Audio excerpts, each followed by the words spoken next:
follow traffic, clear visual approach, runway 4 right, maintain 17, John Austin, 5 mile final. 17 till 5 out. Using data to improve aircraft charter operations and to build a stronger charter industry. From the National Business Aviation Association, this is Flight Plan, sponsored by Varion. I'm Rob Finfrock with your trusted source for the very latest business aviation news and information. Aircraft charter operators, fractional companies, and jet card providers make up a significant part of business aircraft operations. But apart from a few well-known brands, it might be difficult for charter clients to know what to expect from a given charter operator. Adding to the confusion is that relatively few charter providers are publicly held, and thus required to disclose their financial information and other important metrics to their clients. However, there is a growing movement within the industry to change that and make information on the performance of charter providers more accessible, and that will be the focus of this special two-part episode of Flight Plan.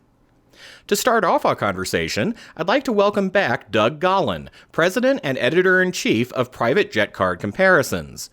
Doug is both an observer and reporter on this industry. I'd imagine you're definitely interested in gaining greater access to operator performance. It's an interesting industry because you've got a lot of different models. You've got fractional models. You've got jet cards, which are through brokers and operators. You've got hybrids where they're offering flights both on their fleet and sourcing it through third-party operators like brokers.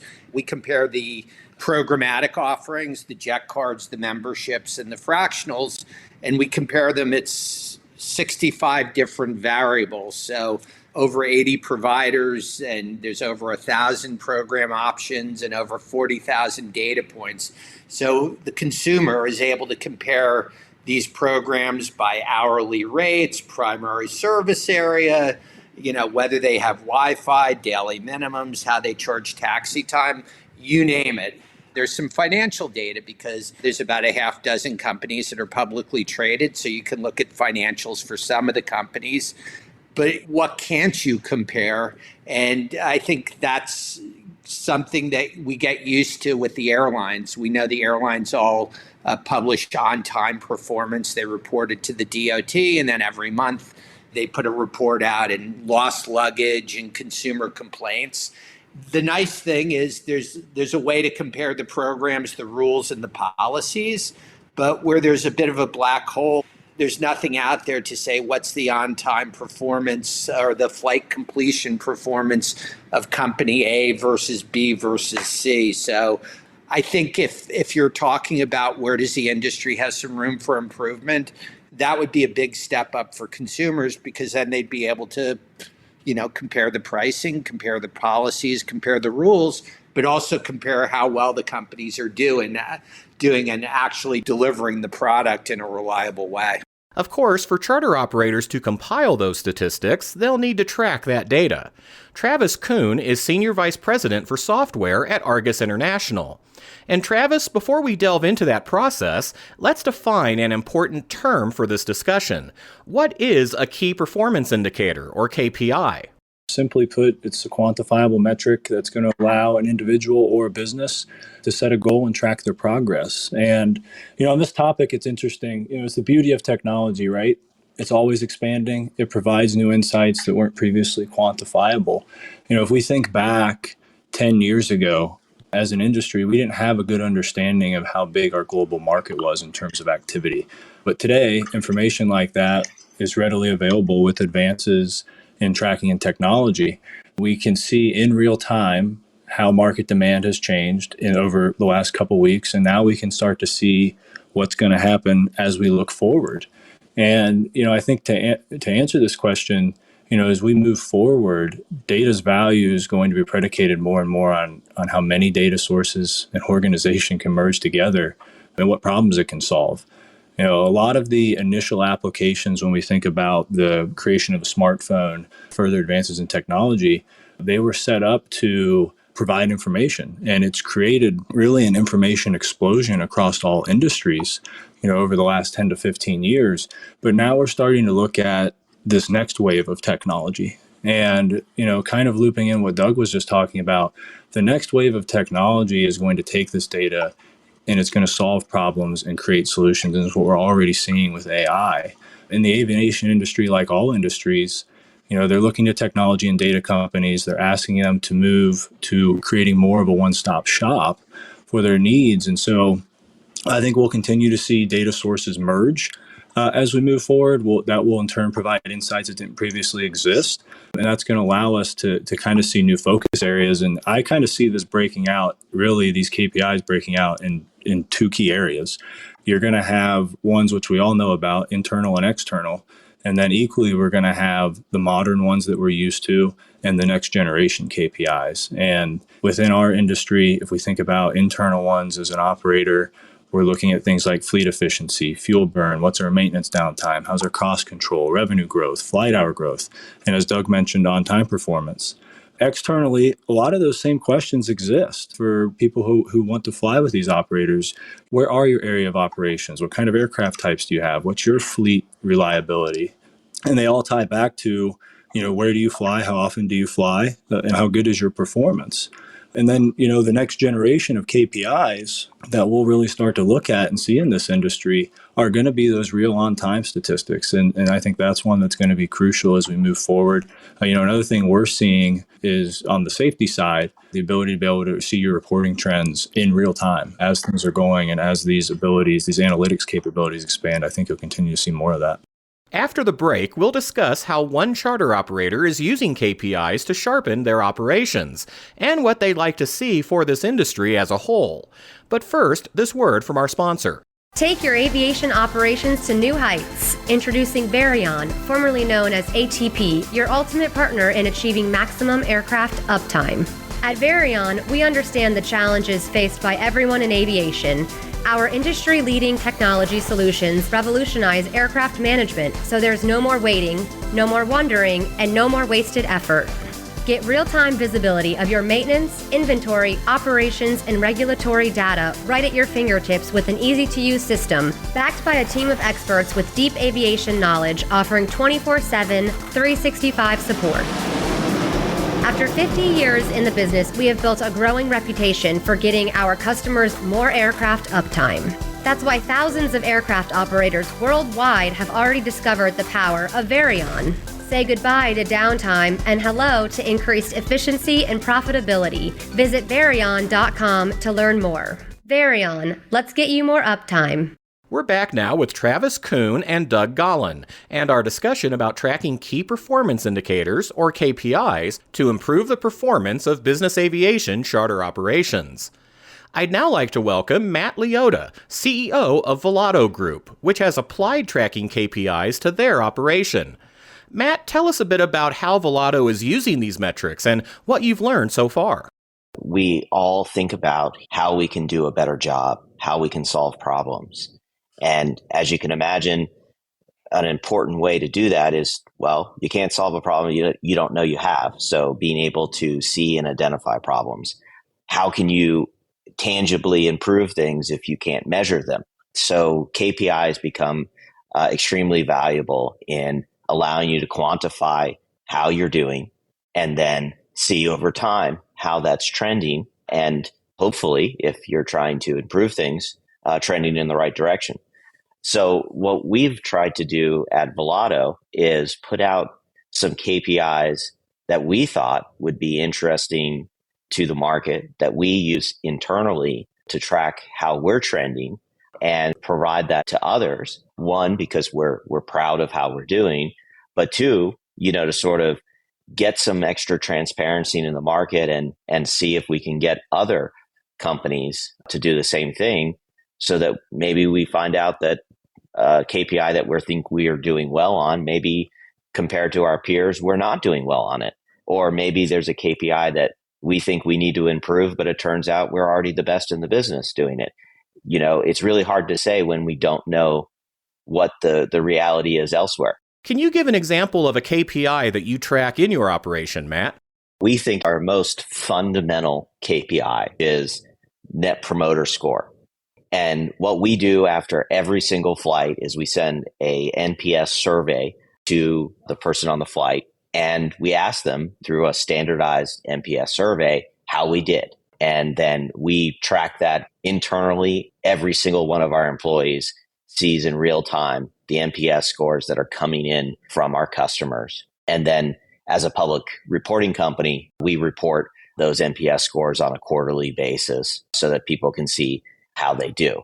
And so the reason why we like that KPI in particular is because, we're in the business of serving our customers, and this is their direct feedback on how good of a job we're doing. Looking beyond Volato, Matt, what strikes me most about your approach to this is that you're not keeping this information internal. You're encouraging others in the industry, including your competitors, to look at this and to adapt a similar model to the broader charter industry. Why is that? When we talk to customers who come from other operators, they often come with experience of those other operators, and they often share some of their negative experiences. And that's to be expected. They probably had more positive experiences than negative, but people tend to focus on the negative. And so when we hear about negative things from other operators, it does make you wonder, was that an isolated experience that just turned off the customer, or was that more standard fare? And we have no way of knowing. And maybe that customer had that operator actually shared this information publicly, maybe they would have found out that they were the exception rather than the rule, and that might have actually led to higher customer retention. So I think transparency, while it is a double-edged sword, it can really get us all into a 360 feedback loop that drives improvement at our company, drives improvement at the industry, and at the end of the day, what more can you ask for? Doug, what are your thoughts on the benefits that charter operators might be able to yield from tracking these metrics? I agree with what everyone's talking about. More transparency, the better. Certainly what Argus puts out monthly with the operators in the annual report. It's easy to say we're doing great, but you can actually look at the flight hours, and then there could be some great KPIs about on-time performance based on airports, because maybe, 80% to Teterboro, where there's a lot of delays in the New York area, is great. But, in Kansas City, maybe the average for departures in Kansas City is 95%. So I think the more data we can get there for the consumer, the better. Because right now, everybody's living in the same fishbowl. Everyone has to deal with mechanicals. Everyone has to deal with, delays waiting to get refueled at the FBO and ramp delays. So it would be really nice to give the consumer a bit more clarity in terms of performance. I really like what Wheels Up has been doing so far, just what they've released, which hasn't been as extensive as Volato, what they've released with their financials, which is on-time performance. And the on-time performance is based on leaving within an hour of the scheduled departure, because most of these programs and even on-demand charter gives the client flexibility to show up late, up to an hour, which is, one of the benefits of flying privately. And the way they've tracked things, they've included most of the things that can happen, as I think it's everything except weather, but, even air traffic control delays or ground delays. So it's not a lot of asterisks. And the other thing that, as I understand it, is the on-time performance they're reporting is for both on-fleet and off-fleet. So, if you call up and you're booking flights one by one, that's a little bit different than making $100,000 or $200,000 commitment to join a jet card program or actually buying a share in an airplane. And, with some of the programs or most of the programs, at some point you're going to be off fleet. So in terms of the metrics they've been delivering for flight completion and also on-time performance, again, as I understand it, it's not just the operators that they own. That's also when they're doing flights for their members through third-party operators. So that, to me, gives the consumer a pretty good feeling for, what's the likelihood that if I join that program, I'm going to have an on-time performance, and what's the percentage of flights that get completed. So I like what they've done, and I think what Matt has done with some of the KPIs like the Net Promoter Score, that's certainly great too. Travis, from the data aggregation perspective, how would you recommend other operators use KPIs to assess their operations? And while we've talked mostly so far about Part 135, could Part 91 operators also take similar steps to help improve their own companies? Being a pro data guy, I'm always going to opt for people to use data to make decisions as opposed to not using it. And, I think we've heard, already from Doug and Matt, the value of data. And, thinking about it, right, one of the key things that we see with people who are using data to make their decisions, if you're just making a decision and you're making it blind, you may land in the right spot or you may not. And either way, that's not necessarily a desirable state to be in. And so, the first thing that's important when you have KPIs, when you're looking at a data set, is to understand what data are you evaluating and what is it telling you. That's one of the key challenges we see. We have copious amounts of data that are available to us every single day. But what pieces do I need to look at? Why do I need to look at them? And, how are they going to be beneficial to me?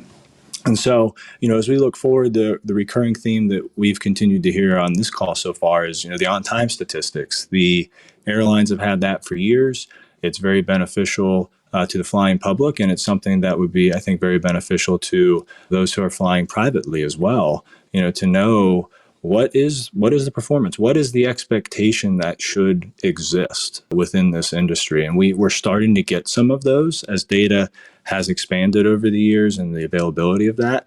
And I think as we go forward, that will continue. And then on the 91 side, that one's interesting because a lot of those KPIs really are similar. You're still catering to the individual that is signing off on this flight operation.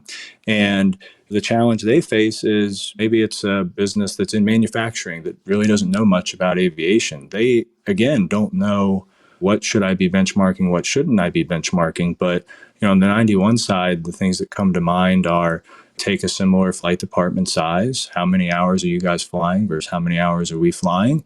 If you've got 4 Gulf Streams, are you mainly flying them on 1 to 2 hour legs, or are you using them on 6, 8, 10 hour legs consistently? How do you compare in that area? And then I think also, as we already mentioned, maintenance expectation.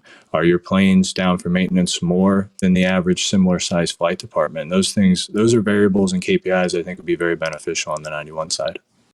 So that's a bit of a primer on using data to create standardized metrics by which business aviation fractional companies, charter operators, and jet card providers can measure their performance. In the upcoming second part of this conversation, my guests will discuss how to apply KPIs to the unique aspects of some business aviation charter missions, and explore in depth how charter operators can apply these findings to improve their own operations.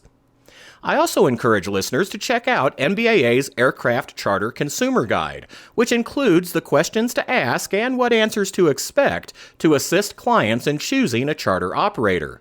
This resource is available at nbaa.org/charter guide. And that's the latest from the National Business Aviation Association. Remember, you can subscribe to all Flight Plan episodes at Apple Podcasts, Google Podcasts, and Spotify, or wherever you find your favorite podcasts, including by asking your virtual assistant or connected device. Of course, you can also download Flight Plan directly from nbaa.org. I'm Rob Finfrock. Thanks for listening, and join us next time for a new episode of Flight Plan. Right base, sending out 3500. We got him inside. We're slowing it back to 170.